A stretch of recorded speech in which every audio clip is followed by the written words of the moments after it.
وما أرسلناك إلا رحمة للعالمين. Kita masuk di bab yang lain yaitu haji dan kurban. Bagi penduduk Mekah tidak disyariatkan bagi mereka berkurban haji tamattu maupun haji qiran meskipun mereka umrah pada bulan-bulan haji lalu mereka menyambungnya dengan haji. Bagaimana firman Allah Subhanahu wa taala ketika mewajibkan kurban bagi orang yang haji tamattu dan puasa jika tidak mampu. Dzalika liman lam yakun ahluhu hadiril masjidil haram. Demikian itu kewajiban membayar fidyah bagi orang-orang yang keluarganya tidak berada di sekitar Masjidil Haram, orang-orang yang bukan penduduk Mekah. Kemudian yang kedua, siapa yang menyembelih kurban sebelum hari kurban maka hukumnya tidak sah.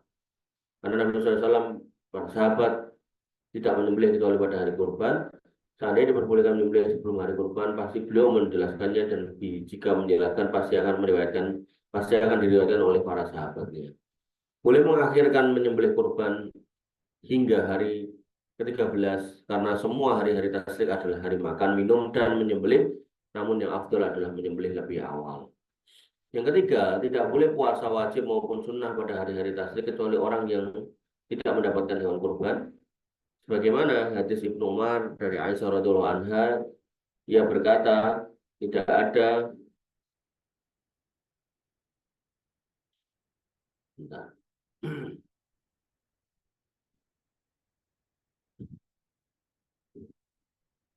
tidak ada keringanan untuk puasa pada hari-hari tasyrik kecuali orang yang tidak mendapatkan kurban.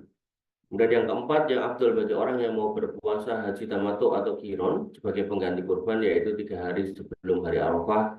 Namun hukumnya sah jika dia berpuasa pada hari-hari tasyrik seperti yang telah dijelaskan sebelumnya. Yang kelima, siapa yang mau menyembelih kurban haji tamattu atau qiran kemudian ia berpuasa maka hukumnya tidak sah. Dia wajib tetap menyembelih meskipun waktunya telah lewat karena dia adalah hutang yang masih dalam tanggungannya.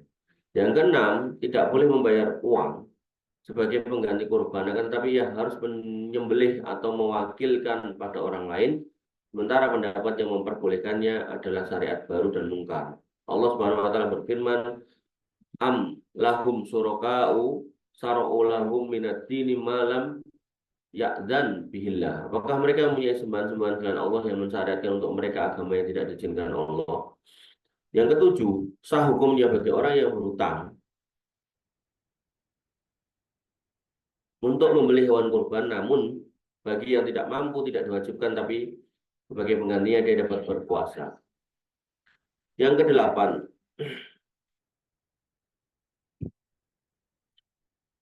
fidyah atau denda memberi makan atau menyembelih kurban semuanya diberikan bagi fakir Makkah.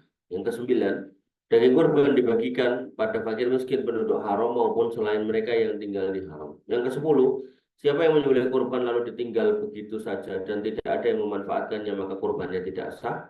Yang ke-11, tidak sah bagi orang yang menyembelih kurban di luar haram seperti Arafah meskipun dibagikan di haram.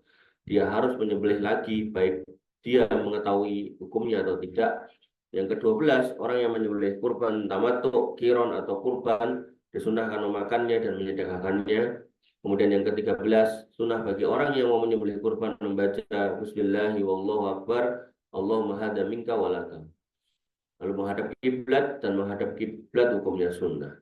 Yang ke-14, hukum berkurban adalah sunnah muakkadah menurut pendapat yang benar dari para ahli ilmi, kecuali wasiat untuk berkurban maka hukumnya wajib dilaksanakan. Disyariatkan bagi manusia untuk berbakti kepada keluarga yang sudah meninggal dengan mensedekahkan seperti kurban untuk mereka. Wallahu ta'ala alam.